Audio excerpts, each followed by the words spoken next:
Rate locks and refinancing. Those are the two big words in the mortgage market, and there's a big move coming in the mortgage market that could unlock both of those situations. The Fed and Jerome Powell may not be lowering rates quite as much as Trump wants, but come May, Trump installs who he wants in the Fed, and we know that person is going to lower rates further. We think that there's one really exciting way amongst plenty to be able to get some benefit as we see this mortgage market start to move, thanks to things happening from a policy perspective and some smart acquisitions that one player made. Stay tuned on the Altimetry Authority show to hear about what stock might rocket in the future. Let's talk earnings and favorite pastimes. So let me just say, earnings Liquidity Wall Street is 2.5x because their compensation goes up. Wall Street's wrong again.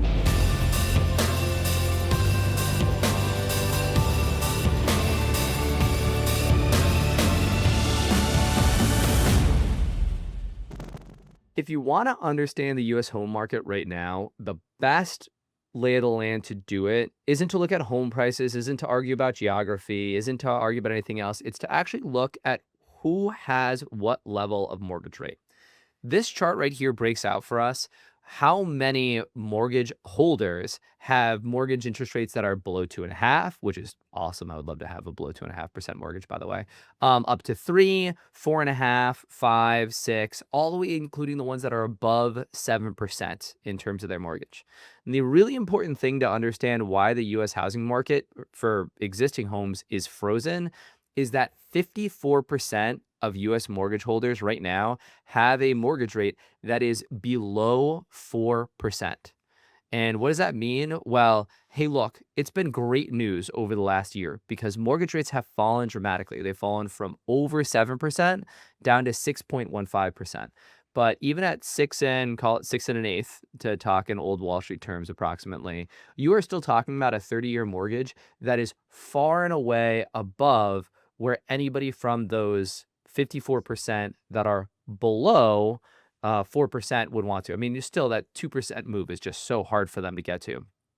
But the interesting thing is that move that we have seen is actually really beneficial for everybody at the other end of the curve, right? Because for anybody at 7% mortgage rates, why is that interesting? Because you're finally getting to a point where they're thinking about this chart right here. And when they think about this chart right here, all of a sudden the math at 6.15% might make a lot of sense for them. Because what this chart shows you here is this is what the actual cost to carry a mortgage is in the US right now. And so what we did is we went back over the last 50 years and we calculated out just at a 30-year mortgage based on the price of homes and what the prevailing 30-year mortgage rate was, how much a mortgage actually cost. And this chart explains to you why we've had such an issue with mortgages over the last and with houses over the last 4 years is because for literally 4 decades from 1980 until 2020, we had very limited growth in terms of the actual not real cost. This isn't the real cost of a mortgage. The nominal cost of a mortgage barely grew. I mean, if you look in 1989, it was just a little bit below $1,000 in terms of what the monthly payment cost of a mortgage was, everybody. 2016, it was a little above $1,000. So for forever, we had very, very little growth in the actual cost to own a home. Because at the end of the day, the cost to own a home is your monthly payment. Because nobody puts 20% down. People do put 20% down, but you don't have to put 20% down anymore. You can put 10%, 5%, whatever you want to put down. But this story is what the driving thing is. And so that spike that you saw after 2020, that's what has frozen the market. And so all of a sudden, hey, for those 7% mortgage holders, for them to be able to see their mortgage payment drop from, if you had a median priced home in the US of $2,200 to $2,000 to $19,500, really is a narrative that actually is compelling for people. But what's so exciting for us is not just the unlock that could be happening for refinancing, it's this story right here. What this story is one that if you've been watching Altimetry Authority and listening to Joel for a while, you know, right, Joel, we think something very important is happening on May 15th. And what is that? Well, Rob, I used to own a mortgage brokerage going back to Chicago a couple decades ago. And, the one thing you saw is you'd have a lot more business when rates were lower and a lot less business when rates are higher. And come May 15, right, come May, the existing current Jerome Powell, who drove these interest rates to such high, crazy levels and drove them higher and held them higher than they needed to be, I think the jury is in on that, especially with inflation rates being as low as they are. And in some ways, you'd argue that monetary policy can only go so far into holding back, right, inflation. A lot of inflation was supply chain related, decoupling from China and everything else. So there are a lot of things that I'm not saying inflation was 100% because of Powell, but these rates got a little too high and they held there for a little too long. They're coming down a little bit, but as we see the true inflation numbers and other inflation independent saying that inflation is closer to 2%, not even 2.7, that the CPI was from the BLS, from Bureau of Labor and Statistics, you have every reason to justify why Trump will be able to put someone into the Fed in May and make changes that are going to bring interest rates down quite a lot, right? Another 1% at least from where they are, maybe another 2.5% from where they are, and getting back to that desired range that Trump has. I don't know that we need to get to Trump's desired range, but anything another 150 basis points from where we are now, any mortgage broker out there saying, oh, thank goodness, it means a lot more volume, a lot more deals, and a lot more, frankly, a business, because a lot more mortgages start getting transacted for buying homes and for refinancing. And that's the boom that we're talking about happening. Right, exactly, everybody. You look at this and right, if Trump gets his way, which he's likely to in terms of the new Fed chair and the really remaking of the Fed, we are likely to see interest rates cut aggressively. And there's a narrative out there like, well, yeah, but the Fed controls the short part of the curve, not the long part of the curve for interest rates, meaning where the 30-year mortgage gets priced off of, which is long-term interest rates. There's this thing called quantitative easing, and it's something that we have been doing for 20 years at this point almost. And quantitative easing is directly about managing the curve, and they are likely to manage that curve down. So even the long part of the curve is likely to come down, and mortgage rates on top of that. And why does that matter? Because exactly to your point, Joel, if you push the 30-year mortgage from here to here, that means that you're talking about dropping the actual cost of a mortgage down to, for the average prevailing person, like $1,700, $1,650, that kind of range. And all of a sudden, when you get to that kind of level, you're not that far away. That all of a sudden, for those 54% of mortgage holders who have really, really low mortgages, they actually might start to see that rate lock that they have actually unlock, right? Where all these people, everybody, are not selling their homes because they're saying, oh my goodness, the cost of carrying a home is going to go up so much that they are locked into their rate. It's called a rate lock.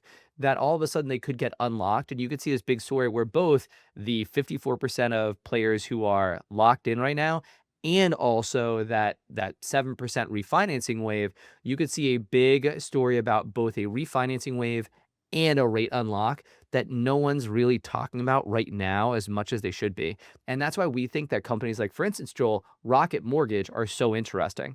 Rocket Companies, we used to be called Rocket Mortgage, everybody. That's why I called it Rocket Companies. Rocket Companies has been on actually a decent tear for the last year because of some really smart moves that they've done to set themselves up for this story. But Joel, I think you and I think that there might be more to go that the market's not recognizing here. Let's show everybody what's going on with the uniform accounting. All right, so under the GAAP accounting for this company, and it is very much a technology-oriented company, and GAAP accounting is terrible in reflecting economic reality of technology companies, technology and finance. So they accept this as a fintech company. The accounting's bad on both sides. Now, uniform accounting, the blue bar shows you a totally different picture, which is even higher returns a couple of years ago, and returns that got as bad as really GAAP accounting would suggest, but a rebound in 24 back to something like 5-6% returns. That's the blue. We get rid of the orange because it's meaningless, the GAAP accounting. Wall Street analysts are thinking what we're talking about, which is they see by 2026 that their returns pop, that they bump up. Not as high as they were back in 2020, 2021, but on that direction right now. The stock market says, yeah, that's all they're going to do. Nothing better than what the Wall Street analysts expect, and nothing like they had back in 2020, 21.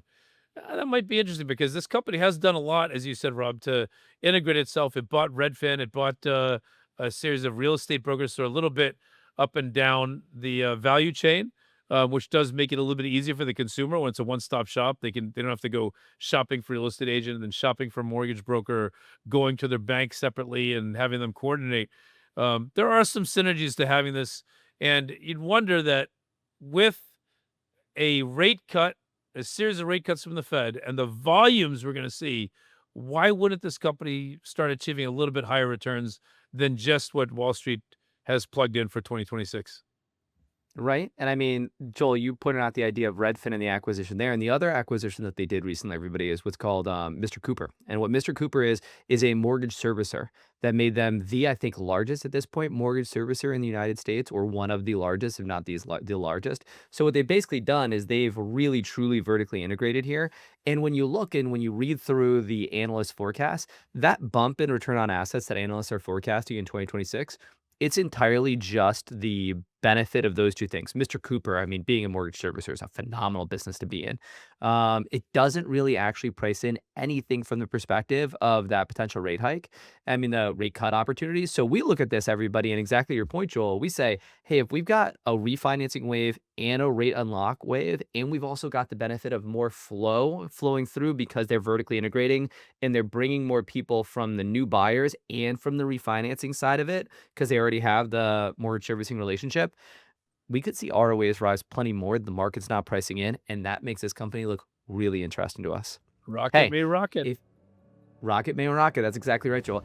If you agree or disagree with us, feel free to drop it into the comments. We always love to have a debate. And feel free to hit the like and subscribe button. That is this episode of Altimetry Authority. Thanks so much, everybody.